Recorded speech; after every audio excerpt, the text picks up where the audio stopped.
Guess what we just did? Did we just see a movie? I think so. I think we did. Hey guys, we just saw a movie. Yes. And that movie we saw was? Just Mercy. Just Mercy. By the way. By the what way? This is Michelle. Wait. Oh, I thought you were talking about the Chili Peppers. This is Josh.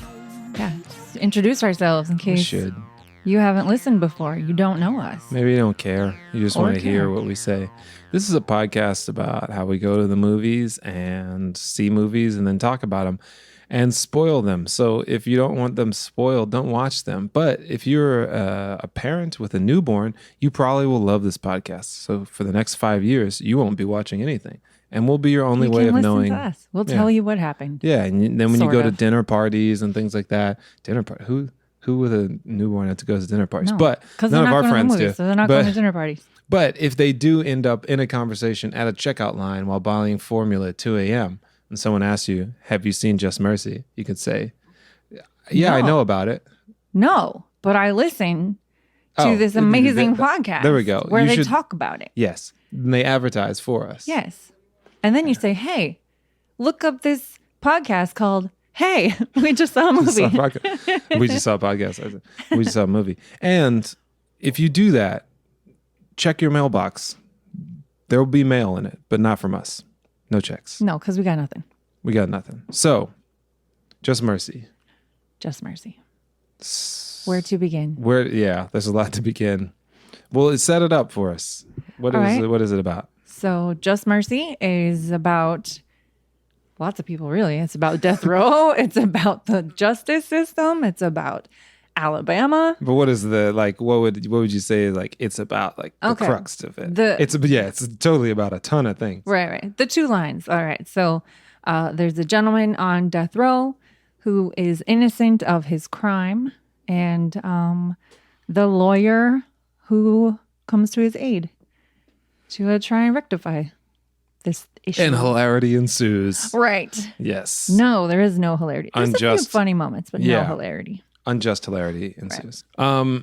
It's Jamie Foxx, Michael B. Jordan, Brie Larson. So we have 2 Academy Award winners, and probably one soon to be leading up, rounding out the top billing. Michael B. Jordan. Jamie Foxx is the convicted felon, Johnny B. Right? Johnny B. Walter. Is his nickname? Walter Johnny B. McMillan. Yeah. So he's been accused of a crime while after cutting some wood in the woods, and they bring him in. And then Michael B. Jordan, fresh out of law school, comes on the scene and wants to take up his case after a number of years of him being in jail, right? He's had multiple public defenders. It seems like he's been in jail 3 or 4 years by the time Michael B. comes around. Maybe 5 years, something like that. It's kind of weird because the movie opens up with a year and then doesn't really say a year until 90% through the movie. Right. He's arrested in the 80s, and then the next date we see is 1992, I believe it was, 92, 93, when he started seeking appeals. And we forgot to mention, in case you don't know, this is based on a true story. Yes. And as we've said in previous Based on True Stories, we'll be speaking to the movie and not to the actual facts. So when we comment about people, we don't know what the real people actually did. So when we talk bad about the DA or what, I don't know what the DA. We don't know. He was probably a racist, but whatever. Or she. It could have been a dog. They were racist. But yeah, so he goes about trying to uphold this conviction. Is that lawyer speak? Appeal. Sorry. Upend. I watched that YouTube lawyer show. What's his name? Legal Eagle? But I don't know much. We are not stuff. legal eagles. No, we are not at all. We're just hatchlings. What did you think? What did you think about this film? Amazing. I went in. I knew it was going to be hard. Just with the subject matter. Michelle's very sensitive. I'm very sensitive. In a good way, not teasing. Right. And there's a lot of layers to the injustices going on. So it wasn't just that it was a wrongfully convicted man on death row. There's a lot going on. It was the 80s. It was the South. So black man, black lawyer. So there was just a lot depicted in this film. But it was a very good film.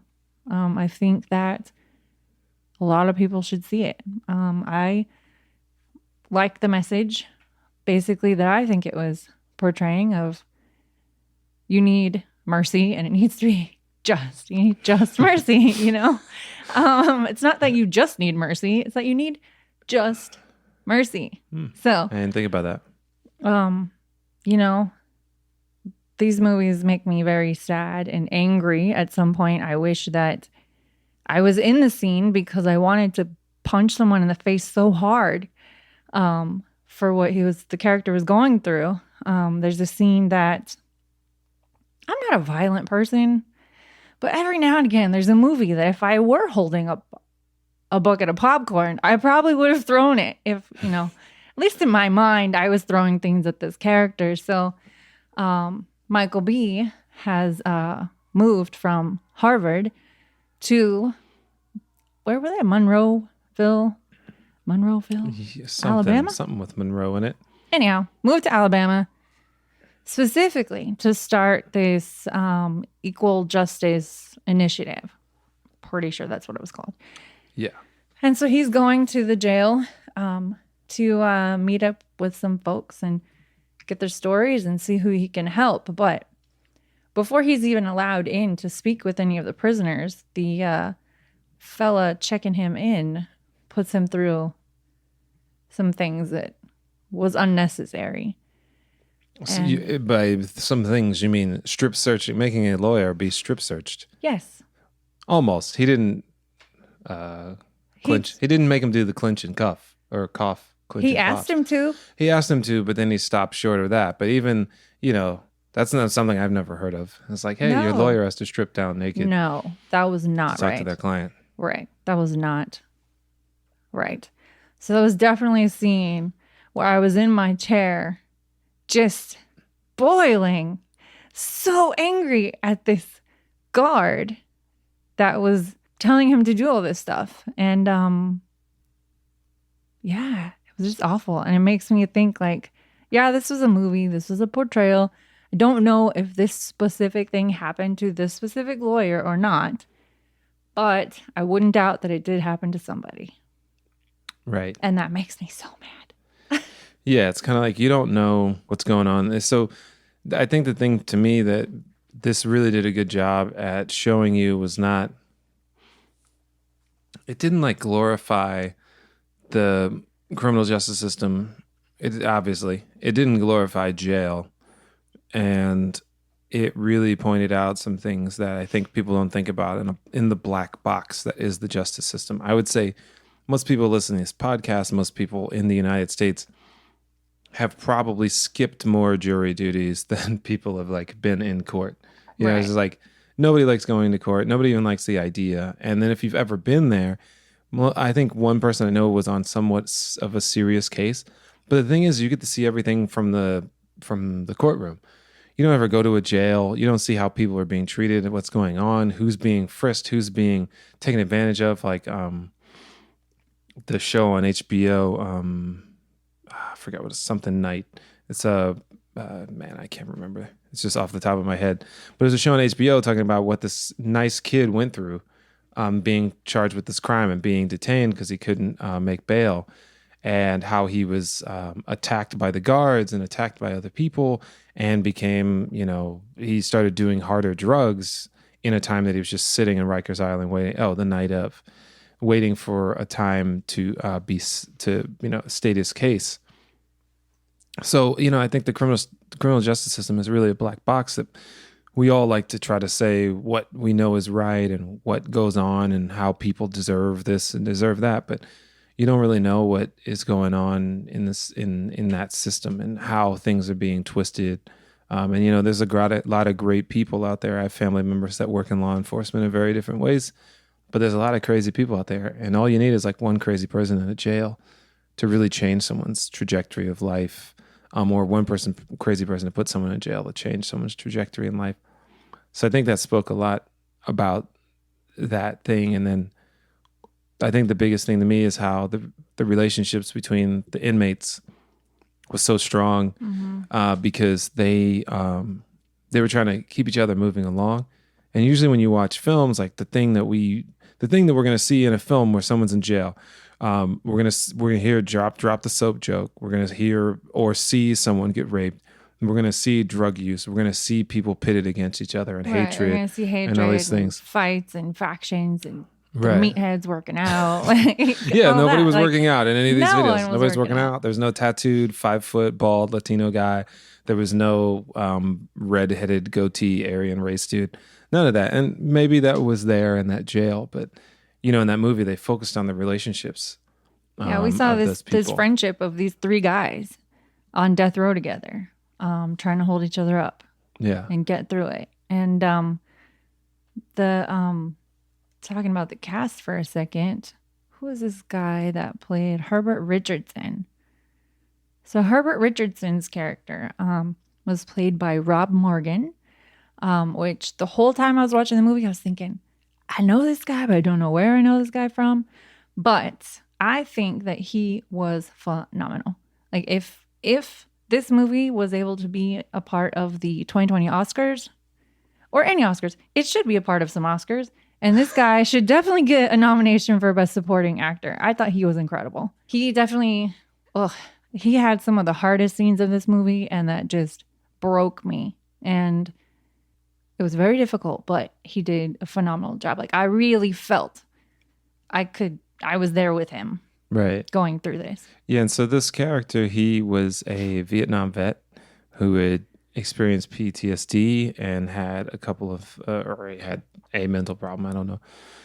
And he was, he had made it a poor decision, and he regretted it and everything. But whatever the justice system said is that he needed to be put to death for putting a bomb on someone's porch. Why he did that or whatever, that wasn't in the film. But he also didn't have a good lawyer. None of these guys had good lawyers, which I think happens to a lot of people, not just like black dudes in the South. It's just kind of a social justice issue in this whole country, of people having representation, people given plea deals and things like that for stuff they didn't do, or being charged with, other crimes and just having to plead out. So, he had to deal with his own grief. He had to deal with the grief that he caused for other people. And then he had to deal with what had happened to him in this whole situation of him being sentenced and now being put to death. And anybody on any level can relate to making a really horrible decision for whatever dumb reason you did, and then having to realize that you can't undo that.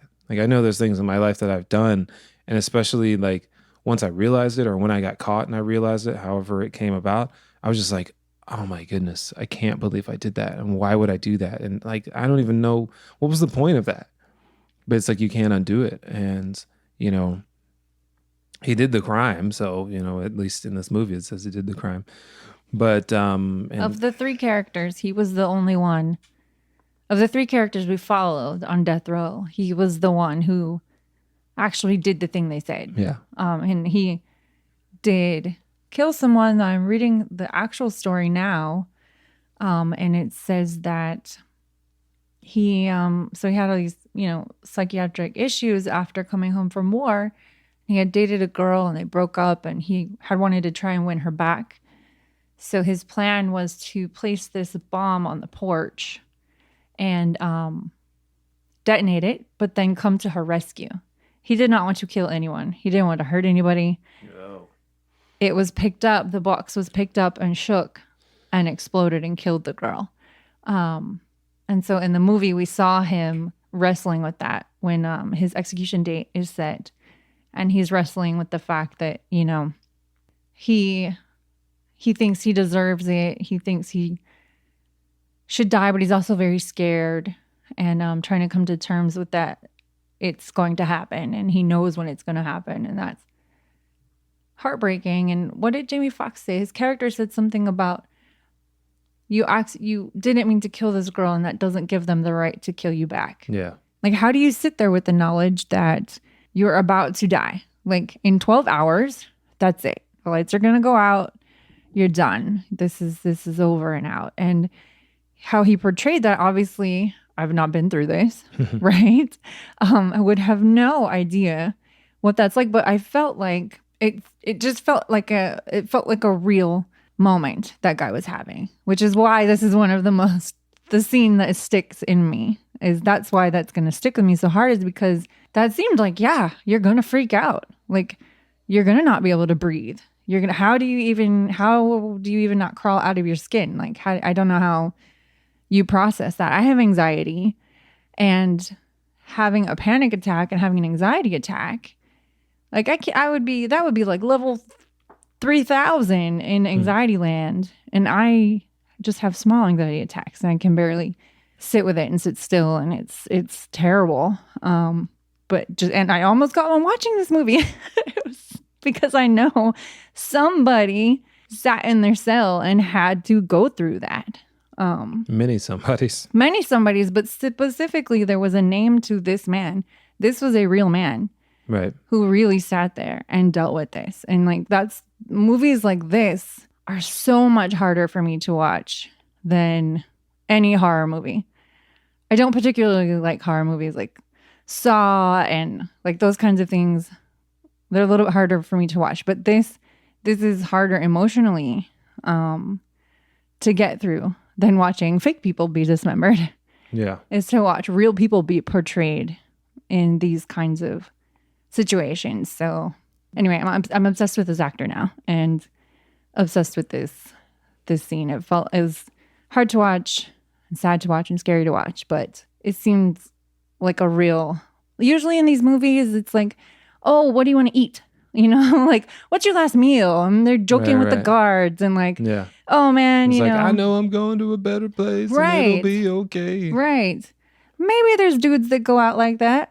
Yeah. There's probably dudes that are so deranged they don't know what's happening, you know, but there's also plenty of people who sit there and are like attempting to process what is happening. Yeah. And that felt real. That felt like a real situation that's probably going on all over the country. Yeah, I know. Like the other day I was kind of thinking about like, I recently had somebody I knew who was older who passed, and I was thinking like, one day that's gonna be me. Oh no! And I was like, never. And I was like, how do I like what's gonna happen? Like, I'm a Christian. I believe heaven and all that, but still, it's just kind of like no one's come back to say this is exactly how and whatever. And all these different things. They say it's the great unknown. Yeah, so right? It's like nobody, we don't know. No one, can tell you exactly how this is going to happen. And even in the dying portion, you don't know how it's going to happen. And this man knew, which is scary in another way, but just kind of being like, in that he still didn't even know. Like, you're going to be electrocuted, to be like, how long am I going to feel this? How is it? Blah, blah, blah. It's like, right. All these questions. You don't know what's about to happen to you. Right. That come in like, what if they don't do it right? And then I'm just like really burned and scarred, and they have to fix everything and start over tomorrow. It's just like, all these different things. So yeah, I wouldn't even know how people... I'm going to have a panic attack just talking about this. I don't even know how people, once like all their appeals have been denied and they know for sure like this is happening, whether it's tomorrow or 20 years from then, like how they're able to function throughout that whole time. It's very amazing. Yeah. That they do that it's like, well, I don't even know what other choice you have besides like taking your own life or whatever. But I'm just saying, like, I thought that was...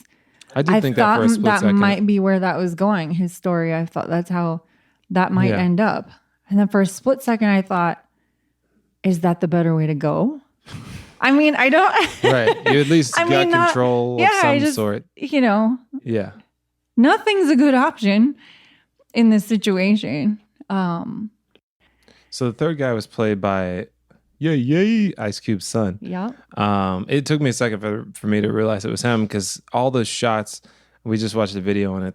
They started the shots kind of wide in the jail cells, and then they went closer and closer. So I feel like O'Shea was from the moment was kind of close up, so it's hard for me to tell it was him for a second. It was. I think all his shots were from the side. Yeah. I don't remember seeing him straight on. Yeah. At all. He was always up against the bars, the door, the like bars, looking out, trying to talk to the trying to talk to the other guy. Because he was on one. Yeah, he was on one side, and then Jamie Foxx's character was in the middle, and then the other guy was on the far. And so Jamie Foxx was like, he was the one, the cheerleader, and then the other guy was like the egg on cheerleader, and then the guy on the far left was the sad one. So they were both kind of like talking towards him. I think the other thing. Well, and he did great. We didn't see. He was great with his character. Oh yeah. He did a really great job. Yeah. He was the younger of the three guys. He was scared too, but he had a lot of bravado. And he was trying to keep it up there. I thought he did a great job. Yeah, it's good to see him in a different. We saw him in is it Ingrid Goes West? He was in that. So it's kind of dramatic, but it was interesting to see him like in a really dramatic role. So that was pretty cool. I think like to me, I was thinking about the first scene of the movie where he's cutting the wood and he's out in the wilderness and he's doing his thing. He's working his job. He's doing what most people do in America. He has his own tree cutting business or something like that. And then, he gets arrested soon after that in the evening. But it was interesting because he's out in the woods. He's out in freedom. He's out in nature. He's not even in a city. He's out running his own business, doing what he wants to do in his freedom, in the freedom of this country, in the freedom of the wild. And then the rest of the movie is him in jail, him being persecuted, him being, caged. Yeah. So it was an interesting beginning. Like, I don't know how it actually began, but it just really kind of like sets the tone, I think, for most people to really think about what you have to go through, even if you do a crime. I'm just saying like how your life changes. Yeah. From being completely free to being, caged, and kind of like this guy who, the one who planted the bomb, like he did the crime, but it's also, like he was saying about, it's just really hard to think about all these different things and, what you would want as a person being convicted of a crime that you didn't do, you as a person being convicted of a crime that you did do, and you being a family member of somebody who was a victim of a crime and how you would respond. Because I don't know how I feel about the death penalty. When I was younger, and I think most people, they're kind of like, well, they did something bad, so, whatever happens, it happens. Like, you should know that up front. And I think as a person who's thinking about committing a crime, I think that's the way you should think.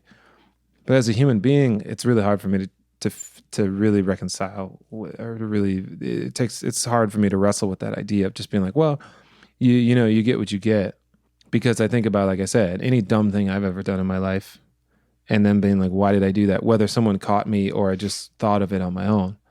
I was just like, man. And then there's no way to obviously there's no way to change anything or make anything better, but there's no way to really be rehabilitated, at least in the state or country's eyes, and that you're always this person, and that goes in the that goes into when people get out of prison. Like you get out of prison and then you can't get jobs, you can't live here, you can't do that. It's like, besides sex offenders, like real sex offenders, not people who are like having sex in the car in a park at 2 a.m., but people who are actually like, right. Attacking children. Like, right. Other than that, I'm like, man, why are we coming after these people so hard? So it just makes it's just really interesting to think about when I saw that beginning scene and then the rest of the movie, how he was just locked up the rest of the time. And I think that would be super hard because that's one of my biggest fears, is to end up in jail or to end up in a mental institution. Yes. Or end up in a box. Anything that's box-like. No boxes. No boxes. We used to live in a tiny apartment, and that was too small. And that was a full apartment. When you send me presents, just give me the present. Don't put it in a box. What's in the box? What's in that box? More movie quotes. I think also this movie is a lot about faith, hope, and like trust. Because like you're saying, those three men had a lot of faith in each other and for each other. They had to put... Not for much else at the beginning. Yeah. They didn't trust nobody, rightfully so. And they didn't even trust Michael B. Jordan's character, Brian. They didn't trust him at all. They thought, especially Johnny D. Johnny. Oh, maybe it was Johnny D. It was Johnny D. I think it was Johnny D. Our memories are bad. But he didn't trust him at all, so it just takes a while for people to build faith. Like they did the obvious things, like Christian faith, Southern Black Church faith, AME. I thought that was cool that Michael V, when he met the first, they bonded on being AME, and parents forced him into the choir. I was forced into the choir as well. So, those things are there, like religion, faith, but just really just having faith in each other and having faith in, being able to get through something and being able to trust people when you've been let down so many times. Like, I've been let down, but I've never had three people come up to me and go, I'm going to get you out of prison. And then I'm still in prison. Right. After years and not ever like doing anything. And, just being able to have that hope, like the family having hope. So, one of the funny things was, and we're watching Mindhunters as well, how sometimes people just get in their mind that someone's guilty, and then they don't do any investigation or any follow-up. Like the lawyer went to the family to find out what was going on, found out they were having a fish fry. Everybody and their mom was there. Everybody could vouch for 25 people that could vouch for this guy. Right. And then the guy who said that Willie had Johnny. I keep wanting to say Will. It's William. It's Johnny D. But Johnny D. Yeah. McMillan. I keep wanting to say Willie D. Willie D. Willie D. That's from something. No. I had an Uncle Willie, so maybe that's why. Johnny D. The guy who's tried to say that Johnny D. had been a part of this crime actually was with his son, right? At the fix-it shop. So like it was just all messed up. And there was no real evidence about any of this. When they were reading bits of his statement, I wonder how much of that was true, because that was insane. It was all over the place. Like that would be interesting if they could read real court documents in these movies. If the court case is over, I guess so, right? Yeah.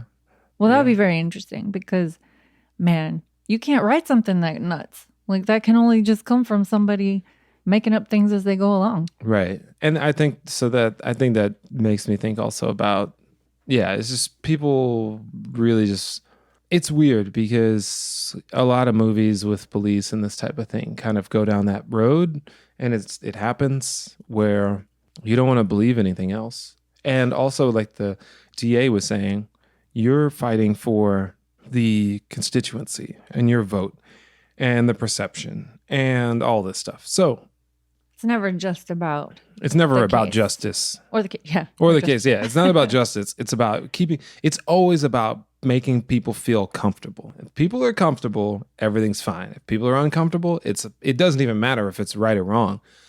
People don't want to deal with it. Right. So if there's a dead white woman in your town and you can find a black dude that you can say did it quickly and make everybody feel safe so that their kids can jump through the sprinklers and hula hoop on the front lawn, you're going to do that because and it also makes you look good. You can get reelected and all those other things. And you don't have to worry about, like with Mindhunters, oh crap, there's 21 dead kids and we don't know what's going on. But if we just pin it on somebody, and I guess if the kids stop dying, but if the crimes stop happening, then you're good. So I just realized, who actually killed this girl? We don't know. It didn't might get to be. it. We could research it. We have not. But so the movie maybe you'll didn't find out. really. But I think that's a sad thing. That really wasn't the point. I guess that we weren't solving the murder. We were getting it off of. I think that's the hard thing. Like as a family member, to wrap your head around, because that's what seems like the thing that's like, well, what about the girl or the guy, and this family is grieving, and I'm like, I would hope if one of my family members was murdered, I would be like, yo, are you sure this is the person? I want you to put in jail, and then if you're going to electrocute the right person, don't just be like, hey, we found somebody, it's just like, don't give me a gift that I don't want. Right. Well, no, I didn't. I don't want to. This isn't a political. We're talking about the movie. I was about to make my. We've kind of gotten statement political on the death penalty, but we don't have to go there. I don't like it. That's your statement. No, sir, I don't like it. I don't agree with the death penalty. But this is about the movie Just Mercy. Yeah. It's just there's so many things that tie into. But the movie doesn't want you to like the death penalty either. That's true. Obviously. That's kind of It's showing you these people are human. And also at the end of the movie, there are some statistics on how many people on death row are innocent and have been cleared of their crimes. And a lot of statistics showing just how many possibly innocent people have been executed. Yeah, it's sad all around, but I think the key is like you just gotta try to be thorough and stuff. You can't just be like, oh well, you did something like they said in the movie, like he just looked guilty, and they said that about so many dudes. Well, they said It's that like, about O'Shea's character. He yeah, was in jail for 30 years, and I believe it said he was released in 2015. So right, just a few yeah, years ago, his character, the real guy, was released.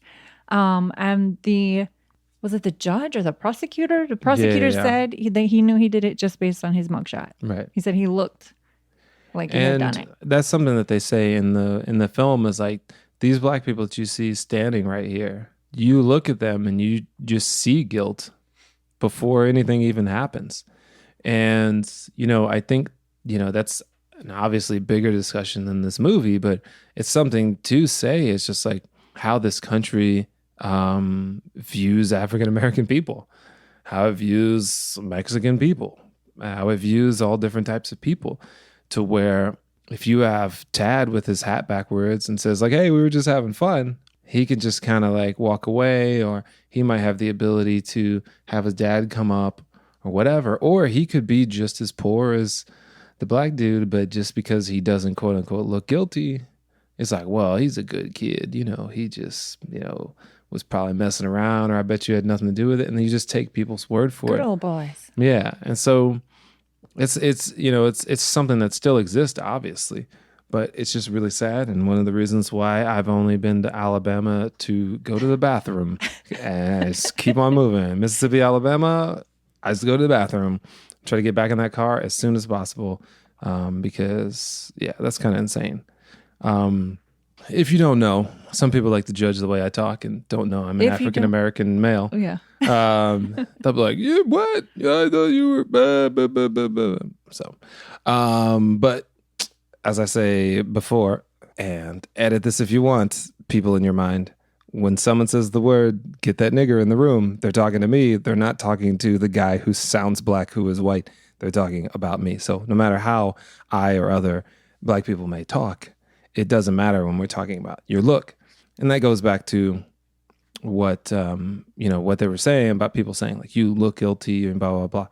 So for example, in this movie, actually, a part of the problem arises because Johnny D has an affair with a white woman, and that causes a lot of problems. And another thing that happens is people start gossiping. It became from like he had an affair with a white woman to like he's a drug dealer, he's a criminal, all these different things that people started making up to slander him.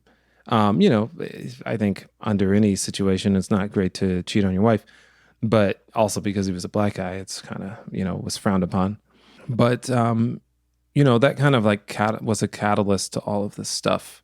But I think, yeah, the crazy thing to me was kind of like I was saying is you have an assumption of guilt, and you have this ability for certain groups of people to be able to kind of do what they want or have freedom in what they want, and then other groups not, and some people to just be assumed of one thing.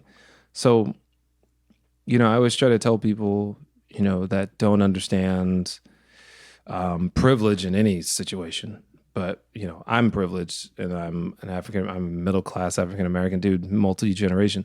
But, when we're talking about white privilege, of just being mindful of that, knowing that even if you grew up the poorest of poor, you essentially can, if you can get a bus ticket and show up in another city, you can fake being a rich white person or be assumed to be a middle class or rich white person. Obviously, you may not know all the terminologies and you sound quote unquote country, but you can kind of fake your way through it. Most black people cannot do that. You can't show up at a country club and be like, "Hey, I'm a white guy from, New York City." It just doesn't work that way. So I think sometimes like people don't really realize that when you see movies like this and you're like, "Oh, well, why does this happen?" Or "How couldn't he have done this or couldn't he have done that?" It's like, it really just comes down to skin.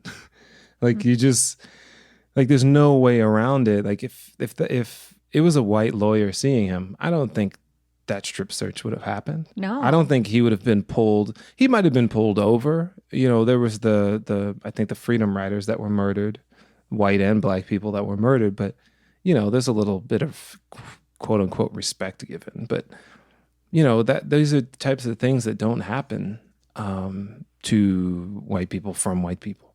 So, this movie kind of points out some of that and sometimes in a different way than other movies have. And that brings me to Brie Larson's character. So she is what is her? She's not he was the director. She said her title wrong. She was the operating officer. Yeah. Director of operations, I think. DOO. The do. So I was talking to this film student dude, Denzel. Denzel. Yeah, I was talking to Denzel. Just met him today, and he's a film student, graduate, USC. Go Film Trojans. And Film Trojans? Is that what sounds odd? USC is Trojans? Yeah, they're the Trojans. All right. Trojans. Film Trojans. But I was talking to him about this movie and how, kind of like in Once Upon a Time in Hollywood, when people were like, oh, Margot Robbie's such a great actress. Why did you use her in such a way? She doesn't talk, blah, blah, blah, blah, blah, blah. But Brie Larson's character didn't say much.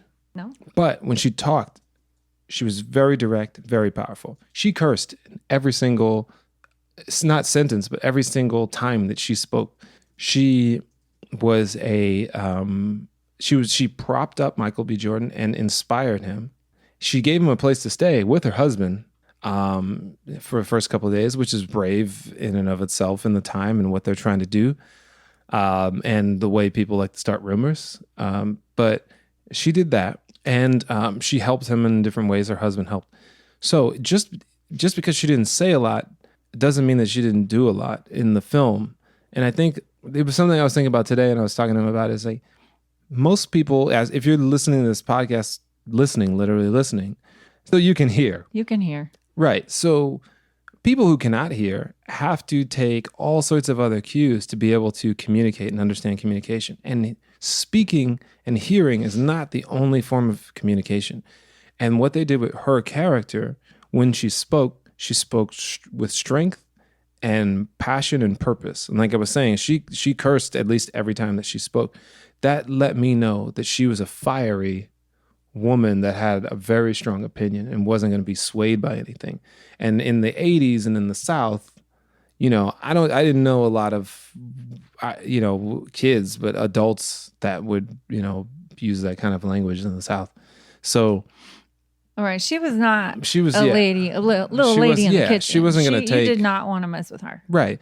So you learn that. Then she's supportive. She takes Michael Lee into her home while he's trying to find an apartment because he's starting this business, her and her husband. So you know that her husband trusts her and her husband has her back. Right. He was incredibly supportive. Right. He's not like, there was nothing in the scene like, oh, when is he going to leave? And I don't know why you're doing this. You're putting us in danger.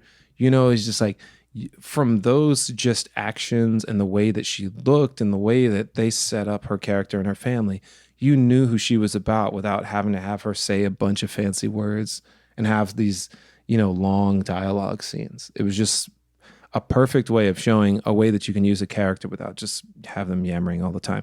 And I'll stop yammering. Yeah, she was a very to the point character. She was there to do a job. I realized later that I don't know how many times they actually used her name in the movie because when I was looking at the character list, I had no idea this woman's name was Ava. Ava Ansley? Is that right, I hope? Or Eva. One of those. Eva. Yeah, the interesting about both of them is like their organization is still there and they're both still doing this job. They planted something lasting. Yeah. It's not like they did this, I don't know what they'll do now, but I'm sure they lost plenty appeals and trials and we saw that even with the first character, and they didn't fold. Yeah, they were able to kept fighting. Yeah, and they didn't take, obviously they're famous now, everybody's looking them up, but they didn't become CNBC commentators or I'm going to work at Justice and Goya and I don't know, whatever, some law firm to make a ton of money. Right. I don't know. Maybe they are making a ton of money now, but I doubt it if they're doing what they're doing. Yeah, they came in with federal funding, which I thought was interesting. That's a good way to set. How did that happen? It is kind of weird. Like the man gives you money to fight the man. The man. It's like Goliath being like, "Hey, here's a slingshot." So this thing says that they together, Brian and Eva. I apologize that we're butchering your name, but they together won release, reversals, or relief for over 135 wrongly condemned prisoners on death row. Yeah, so that's amazing. That's a lot, and not a lot, but a lot. It's kind of weird because you think about how many other people there might be, but then you think about if they weren't doing their job at all. Right. Because that's 135 people on death row, but multiply the number of family members. And when you branch out from the one person, how many people they're affecting with their work. And I think that kind of like conversation that is talked about a lot is when people talk about generational wealth, and not just in money, but wealth in just life. You know, how many people are affected by crime, false convictions, harsh sentences, things like that. Not just, so you're punishing a lot of people. So like when you go to punish somebody, you really got to think about how you're going to punish them, because that has a long lasting effect on generations of people and what kind of wealth or poverty you send them in, even emotional poverty. Like they said that Johnny still, not still because he's passed, but the whole, even when he got out, he still had a hard time with that whole situation. Like that's something that alters your life forever. Yeah. Like even if you get out and you get $45 million or whatever, like you can't get that time back. And I think they say that in the movie. It's like there's nothing the justice system can do to like get time back. You can win a case, you can win money. They took away more than they could ever give back. Right. Yeah, that's what it was.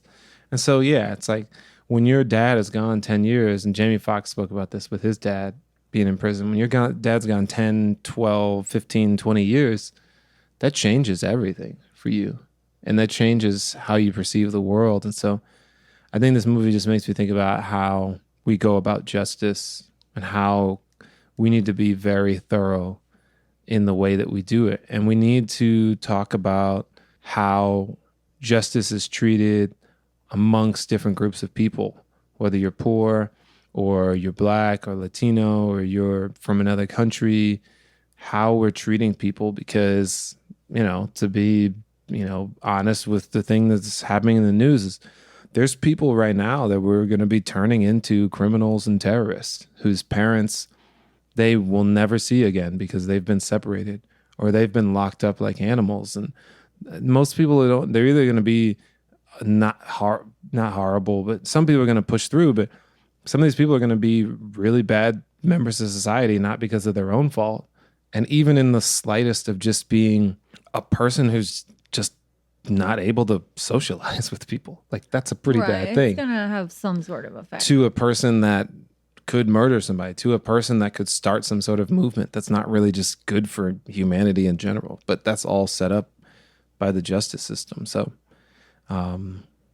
it's a great story. I appreciate movies like this that tell this kind of story. Yeah. It's not something people just sit around thinking about. Right. These stories have to be told or we don't know about them. Right. And I think the big thing that was great to me, and it's like I can talk probably for like hours about this movie and the things that it kind of, I guess if you want to talk today, more, give us a call. Yeah, aroma, we'll chat with you all day. The aroma that comes from this movie about so many topics. But I think it was just interesting to see a Black lawyer representing a Black man that can have some sort of connection or experience in a film. It happens all the time, but often you see like Dangerous Minds situations, right? Or The Blind Side. Matthew McConaughey. Right. I'm this white lawyer and I'm going to come in and be the white savior. And that's fine. Like, however you save a person is like, I'm not blasting that idea, but this Hollywood kind of thing is like, we need a white guy to fix everything. Because if we don't, Like we can't do, it's just not going to happen. It's like, well, what about a black guy, or what about a transgender lesbian, whatever person? It's just like there's more than one way. There's more than one. Actually, not even fictional stories. There's more than one true story out there that represents many different types of people and gives many different spectrums of crime and punishment in the justice system and relationships and faith and all these different things than like the ones we usually see. So right. Should we talk about anything else? Or yeah, we should talk about Michael B. Michael B. How'd he do? This was a different role for him, right? Yeah, I think he's still kind of Michael B. though, right? He's kind of Michael B. He had a lot of moments that were really good. I think the funny thing to me is, did they puff up his face? No, I was gonna say I don't know who has the chipmunky cheeks, him or Kanye. Yeah, they should have a cheek off. Yeah, this is the morbid section of Josh, but I think like if you had in a live situation, like which person would you rather go down in a plane with, like for cheek meat? What? Kanye? Right. No, face cheek meat. Face cheek meat, not cheek meat. Right. Well, alive they were doing cheek meat. They were doing straight up cheek meat. Yes, but I'm talking about the face cheek meat. I don't know. Give us a call. Let us know. Dial 1-800 cheek meat. So Michael B has always had chipmunky face? Yeah, he's dude. It just seemed more. If I needed somebody to open up a bottled beer with their mouth, it would definitely be Michael B. Yeah, he's had like these. Let's see. Look at this huge. Like you can tell. Like him and Kanye always look like they just got done like running off the field playing football. Like they have a mouth guard in. Oh, he does. They have mouth guard face. I didn't notice before. That's just who they be. He just seemed very. No, because remember when he was on Parenthood, I was like, that dude's cheeks are insane, and that's when he wasn't even yoked. So he had this big cheek face, and then this little body. I don't know, and he was also on The Wire. I'd have to look at that picture again to see if he had the cheeks then. But man, he's always had the cheek meat, the face cheek meat. Since you're afraid of saying the just face cheek meat. Okay, so Michael B was Michael B. He was a little bit more. He was a little bit more. He showed. He does good at impassioned. Yeah, he did do good at that. Right. But I think him just being chill, because we've seen him like angry or about to be angry, so he's fighting. Obviously Fruitvale Station. Did you ever? You didn't want to watch it? I have not watched Fruitvale. Yeah. Did you watch it? Yeah. Because I think you kind of like with this. Kind of like this movie. I think you were just kind of like it seems too much. Like you know the story, and you're like, it's too much. But Fruitvale. I think that was the last time I remember him being kind of like this. But there were some scenes where it seemed like he wasn't giving it all in the courtroom. But editing. Right. So it's like you do 15 takes and you go, man, take 3 was the one. And then the editor's like, take 15. And you're like, what? Oh, man. But it was good. I hope real Brian is proud of the portrayal. I would always hope that of the true stories, especially the good ones, the good true stories, the real life heroes. I hope this movie did him justice. Justice. Mercy. I was thinking today, so Michael B is Michael B. We like Michael B. Jamie Foxx, though. Man, yeah. Jamie Foxx, this is what I was thinking about, how Jamie Foxx, you can forget it's Jamie Foxx, but you're also very aware it's Jamie Foxx. Yeah. If that makes sense. I actually forgot it was Jamie Foxx in this movie. At some points I did, but then every now and again I was like, oh yeah, that's Jamie Foxx. When they were focus on his eyes or something on his eyes, and I'd be like, oh yeah, that's Jamie Foxx. Yeah. But he's so good at disappearing into his characters. I think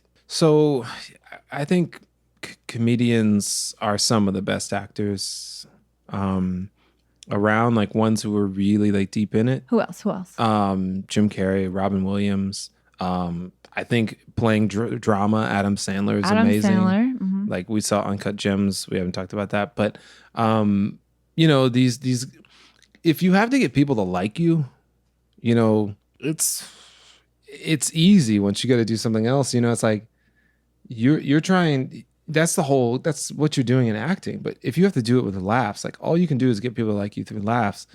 Then when you have to, if you're really, really deep in the craft and invested in that, you just switch it to being invested in being this person and really getting people to see what you're trying to say as this person. It's just a shifting of like skills, and these type of people who are kind of eccentric comedians. Like think about when you see Jamie Foxx, he's off script too much. Robin Williams, off script too much. Jim Carrey, off script too much. All three of them. Right. So when you're that off script and you're so free, you can easily, not easily, but I'm saying these people can easily just channel in because they're just like, hey, I do all this crazy stuff. This is just easy. Reading these words and being this person and blah, blah, blah. Yeah. I'm not going to say it's easy, but I'm just saying like compared to what they have to do day to day, trying to make people laugh and say crazy stuff on I see. Fallon and all that type of stuff. But yeah, Jamie Foxx is to me, he's like a Samuel Jackson. He can be in these silly movies and do like funny things and do these bit parts. And then he can quickly just be like, let's make this money. Like, let's do these blockbuster films. Then he can also be, let's do something that really means something. And he has that ability where other people, if they were to do like some weird funky film, they could never like return back to like acting glory for some reason. Right. That's my Jamie Foxx. That's your Jamie Foxx. That's your take. That's my foxhole. Josh's take. Yeah, that'll be a segment. Well, I thought it was really good. I thought he did really good as well. Ooh, Oscar contender there, maybe. You think well. so? What? But maybe. why? What did you think? I just think that he was so good. But what was That's so all. good? I don't know. I think that he embodied it. I think he just became this man. And you know what? I still keep thinking of the other guy, Herbert, the other character. And then we just watched a video before hopping on the mic here. We a little scene about how they filmed. There's a pivotal scene where Herbert is in the next cell over, and it's the day before he's going to be executed, and he starts freaking out, and he's moaning and sad, crying, and Jamie Foxx's character Walter, gets up, and they have this conversation.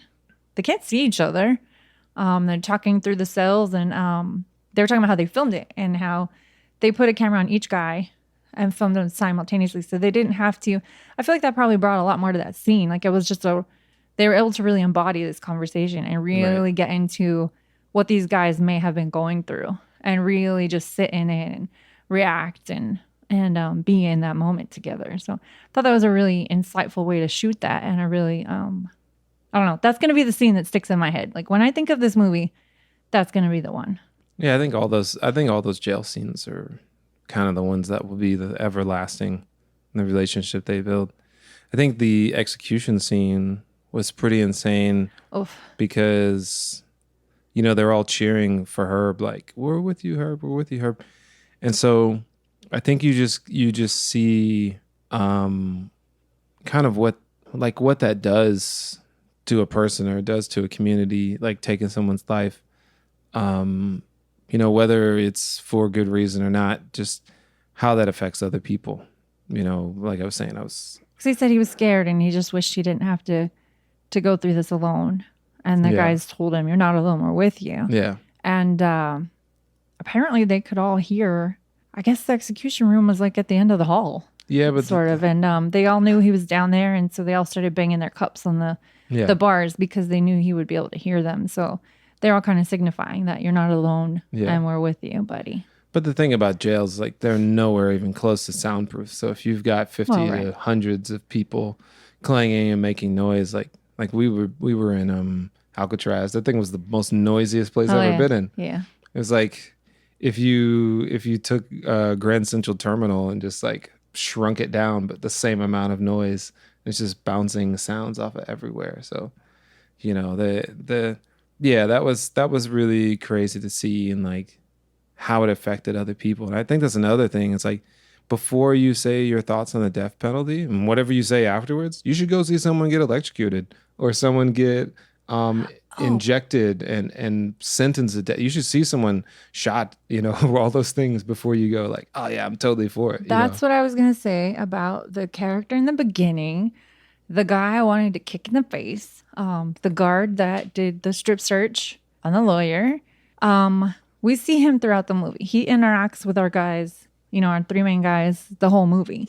And he's a jerk and racist and just, terrible guy.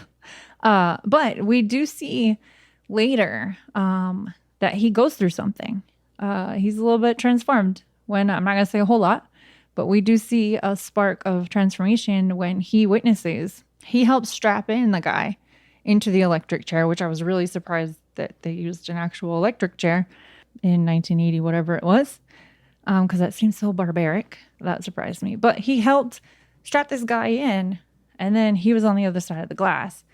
And I'm assuming this was his first execution he'd ever witnessed. So we see on his face, this actor portrays that this guy seems to be pretty horrified by the whole thing, and comes out, I'm not going to say super kinder or like a better human being, but he definitely comes out of that changed. And we see his interactions change a bit with the remaining two guys. He loosens things. He allows William to have some time with his family for a few minutes, when beforehand he would have just probably called them all a bunch of names and told them to get out of here. So, it was interesting to see just the moments that they chose for this movie.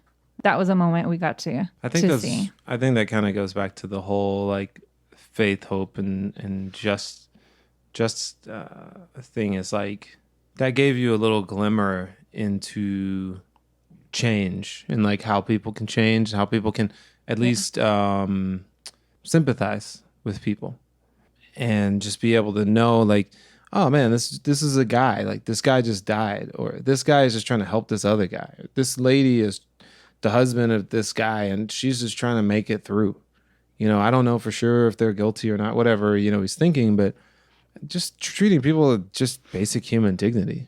Like there's very few people on this earth or who lived on this earth that I don't know. It would be hard for me. Like Hitler's one of them. Like, if I saw Hitler, it would be, I don't know how long I'd be able to talk to him, but I don't know what I would do if I like was like, hey, I wouldn't be like, hey, Hitler, it wouldn't be like the, would you travel back in time and kill the baby Hitler? Baby Hitler for sure. No question. No. Well, who knows? That's another podcast. But it's like, who knows what problems you would create from that. But I'm just saying, like, it's not like a Ellen sits with George Bush at a baseball game situation. It's a little bit tougher than that. But, just giving people at least some sort of human decency when whether they're criminals or are accused of a crime, or whether you're law enforcement or whatever. And I know it's hard because you got to keep your guard up and all that type of stuff. You want to go home to your family. But I think that's the big thing that was great to see that character, whether he was real or not, just for us to be able to have that win, to see that somebody's changing and somebody's understanding. Right. Also the DA. Well, the DA at the very last second. And I don't necessarily think, I don't really know if he was a racist or whatever, but I think he was more focused on status quo, like I was saying, and making people feel safe, because that's what his thing was. And the thing is, the goal in life isn't just to make people feel safe, but to do what's right. Is it good to keep your child safe, but then completely lie to them about a situation that's going to come down the hill anyway, that's going to be detrimental to them? You mean like Santa Claus is real? Are you talking about Israel? You said lying to your children. Hey, Santa Claus is real. So yeah, it's just kind of like those type of things. I think, that was a great thing to see that, and to see that, they were just kind of like, wait, all this evidence is not really evidence. This is just stuff that we made up because we're either racist, or as the city, as a state, we're either racist, or we just wanted to get a conviction so that we can feel good about ourselves, so we can get elected and we can have these nice dinners and everyone pats us on the back, instead of really finding out who actually killed certain people. Right. There's so many throughout the history of this country, black people in jail, black men in jail for murdering or harming white women, when it was probably their husband that threw them in that lake. So, it's just like, we could have just arrested, Billie Jean, and well, Billie Jean's a woman's name, isn't it? Mm-hmm. Bobby Joe's a woman's name. Trying to think of a countryman. Countryman, white countryman name. Him going to jail instead of Bubba. But yeah, Bubba, instead of like some guy who's just like an upstanding citizen, or even not. It's like sometimes people are criminals, but they didn't do that crime. Right. Okay, so you knocked off a liquor store and you're an alcoholic. That doesn't mean that you strangled a white woman. It just means you're an alcoholic that knocked off a liquor store once. The other guy that was in there for 30 years is another line that was given. O'Shea's character, I don't know if this is real, but this is what they said in the movie. He said, the guy told him when he arrested him, he said, he's like, I didn't do this. And he said, yeah, well, one of y'all did. So you're going to, even if you didn't do it, you're taking one for your homie. Yeah. Said one of y'all is going down. I think, yeah. And that also goes to one of the first cases that they talked about was these two guys went to rob a liquor store and the friend killed somebody. And then this is something that I think is in a lot of states where if you are a part of a crime and someone murders someone, you get charged with murder. It's something that's been brought up, come to my attention recently, past just hearing it. Because as a kid, I knew that. And that's why I didn't roll with certain people, because I knew they were stupid when we would do stupid stuff, because I was like, you might escalate this to a point to where I'm now implicated in something worse. But, now it's interesting to think about of like, because I used to think like, oh, that makes sense, blah, blah, blah. But then I was thinking, man, like what other laws do we have that, where, I don't know, you're with something and with somebody, and just because you're with somebody, you're associated with them in everything they do, Oh, right. It's just an interesting law. I don't know how I feel about it, like if I think it should be there or not, but it's just an interesting law. But just like anything, if you watch any Vice video or Vox art video or study in American history, most everything comes down to racism. So that's probably the reason why that's on the books. Is why it's an easier way to just throw more people in jail that you don't like, So I think it just goes back to that kind of thing. It's like, if you didn't do it, then your friend did. If your friend didn't, whatever. If you did it, whoever, it doesn't matter. We're just trying to lock up black dudes. Since we can't legally do it in a slavery system, we'll lock them up in a prison system. So, it's that was true, but sad to hear like on a film, because I feel that way sometimes. I wonder if people look at me as just like, oh, I know who he is and I know what he's about from like folklore of what black men are and not who we actually are. Right. And then just lumping us in as one monolith of a type of person when we're just like everybody else. Like, we smoke weed at the same rates as everybody else. We commit crimes at pretty much the same rates, except for obviously it's kind of different information when you're talking about where people are living and what situations they're put under. But every human is bound to do just about the same things, whether you live in Pakistan, Israel, Australia, United States. Like, people are cheating, people are doing drugs, people are committing crimes, people are being nice, people are raising kids. It's just humanity. We're all good and we're all terrible. That's right. That's good and bad in all of us. Yeah. So this movie, like Richard Jewell, I did not know the outcome coming into this movie. I for sure did not know the outcome. I didn't even know this story existed specifically. Okay. Yeah, me neither. So that was all it. I truly did not know. I was so nervous at the end when it finally came down to like the final say of whether or not they're going to give him a retrial or whether or not they're going to dismiss charges. And I was like, oh no, I have no idea, because I didn't know. You just never know. It could be one of those movies where he ends up in jail, he ends up executed, and it's like... Or he dies in jail. Right, he dies in jail. Like, I didn't know. I was so nervous. The funny thing is like they play that preview where the son gets arrested. So I forgot about that until it got to that. As soon as that scene started and I saw the lighting, I was like, oh wait, he's not getting out of prison. And so I was like, oh crap, he's not getting out of prison. And so I thought that was going to be the end. But then when they finally, they were finally able to like go through that whole thing and actually get him out. I was like, oh, good. I was like, that would have sucked if he would have just stayed in prison. Oof. Oh, okay. So here's the movie thing, or like an actor thing. I wonder about sometimes when I see movies with racial, whatever. If you're an actor, well, I just wonder because... Oh, yeah, I know what you're about to say. Yes, so the N-word. Yes. And you're an actor. Yeah.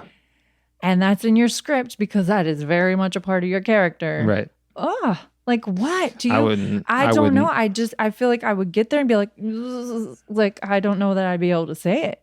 No. And then how do you feel afterwards? Mm-mm. Like, what do you? Nope. If I was a white man, like, you know, hats off to Walton Goggins. My goodness, that man's played so many races. I don't even like. I would feel so scared of being typecast or punched in the face by random black dudes on the street. But he's done it. So you know, and I saw him at the Grove and I almost like hugged him, but I just left him alone. He's with his family. I love Walton Goggins. He's a great actor. But you know, I'm just saying, like, as you can come on actor, the podcast anytime. Walton, if you're listening, I know you are. Come on, you know. But you know, I feel for those people, and I've watched interviews where people talked about on set they had to like prep people.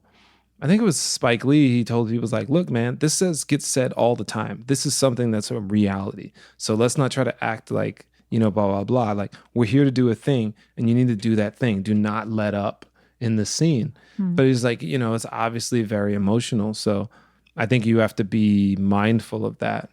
And, you know, you need to I feel like it would be like a clear the set kind of scene. Like, get rid of, you know how they do like for intimate scenes, maybe the actors may request everyone else leave except for the essentials. You like, need a racial coordinator. Yes, they'd be like, clear the set. You know, yeah, that's even though you're making movies can be seen by you know, for everybody, but still. I think the thing is you got to have, and I hope that they do this. You get everybody together and you have a discussion. And you got to be a strong director or whatever. I don't know the other people, unit director or AD or whatever, and tell these people, like, hey man, like, you need to be on your mark, but you also need to be sensitive and ready if people start feeling stuff that you're able to be like, okay, cool, let's take a step back.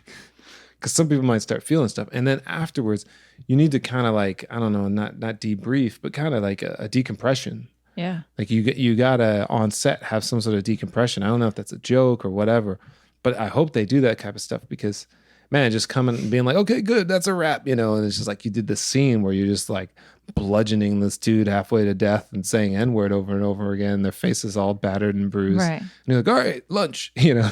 It's kind That's not what happened in this movie. No. But yeah, I've seen those type of movies. So my hat goes off to these white actors that have to do these type of things because I remember I saw a movie with Jamie Lee Curtis. She was a police officer, and not the Thin Blue Line. I don't remember what it was. I was young, and one of her coworkers had raped her. And I remember I'd see that actor in other movies, and I was like, I hate that guy. Oh. And it was just the actor. Like, it was just like, I hate that guy. Walter Peck from Ghostbusters. Every time I see that guy, I'm like, I hate that guy. Like, it's easier now. I'm like older, but like when I was younger, and then also it didn't help because he kept playing the same character, but. You know, I would be very afraid of either being typecast or being seen as like that, or you did that too well, you know? Right, exactly. You put too much into that. It seemed like it came easy for you. That you know? was right. So yeah, that's hard. That's I wouldn't do it. Yeah, no. Mm-mm. I would play, you know, I'd play some Southern white guy, but not the Klan Southern white guy. No, that's not me. I would not play a Klan Southern white guy either. As a woman? As a woman. You put a mustache, yeah, let's go get him. Like, no. You get beat up for other reasons like that. Yeah. That's the other thing about, we were talking about this, about the Klan. Speaking of the Klan, it's just interesting to see like how much hatred they can have, you know, and then try to like claim Jesus and try to claim like loving, you know, standing up for their race, when I'm like, I don't know. It just seems like anytime I see stories about them, they like are horrible to their children and beat their wives and all these things. So I'm like, if you respect these white women so much, like, why are you attacking them? Why are you belittling them? Why don't you let them have like their own agendas and thoughts and points of view? But, you know, maybe I'm seeing it from a bigoted point of view. Excuse me, the black guy. But it's just kind of funny. So we've covered racism, death penalty. We haven't fixed any of them. The Klan. But we covered them. Yeah. Walton Goggins. Goggins. I think we've hit everything. Not much of the movie, but definitely those great things. Movie. like we said in our other podcast, if we released it before this one, and you've listened to that one also, the true story movies are a little bit more interesting to talk about. Not more interesting. They unfurl a lot more than just the movie. Yes, there's a lot more that goes into this. Yeah. So it's hard to stay on topic of the movie. It's hard to just, I mean, how can you only just talk about the movie? Yeah. They were all amazing. Well acted. Mm-hmm. I think everyone did a great job. Brie Larson and her hair and her 80s jeans. What was that? It was very much the chick on the OJ trial. Yes. Well, not as curly, but yes. Really? Not as curly as hers? No. Oh, okay. Marcia Clark? Marcia Clark, that was some curly hair. But, okay. But definitely some big curly hair. Candidate. Yeah. Almost like, what's his name? Face cheek meat. Yeah. We talked about cheek meat. Mm.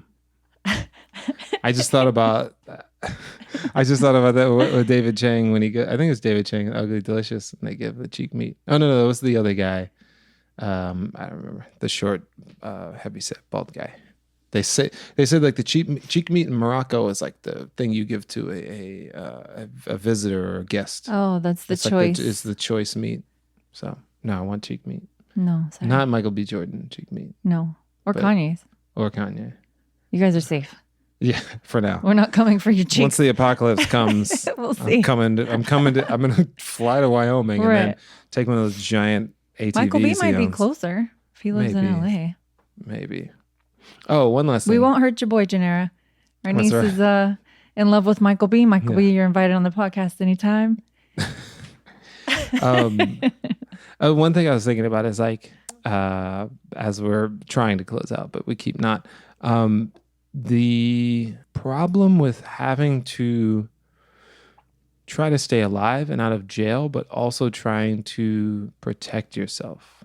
So, like we were saying, Brian got pulled over, at least in this movie, he got pulled over. You know, he got threatened in various ways. And, you know, I think about what I would do in the South if I was threatened. Like, I lived in the South, was rarely threatened in a harsh way. We did a Martin Luther King rally and some Klansmen showed up with guns and they caught him before they came out. But I've never been personally threatened.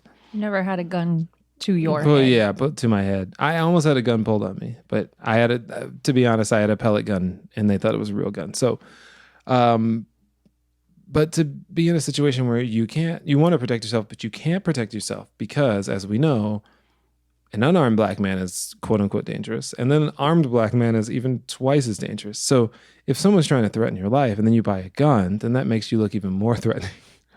And so it just becomes this cycle of problems.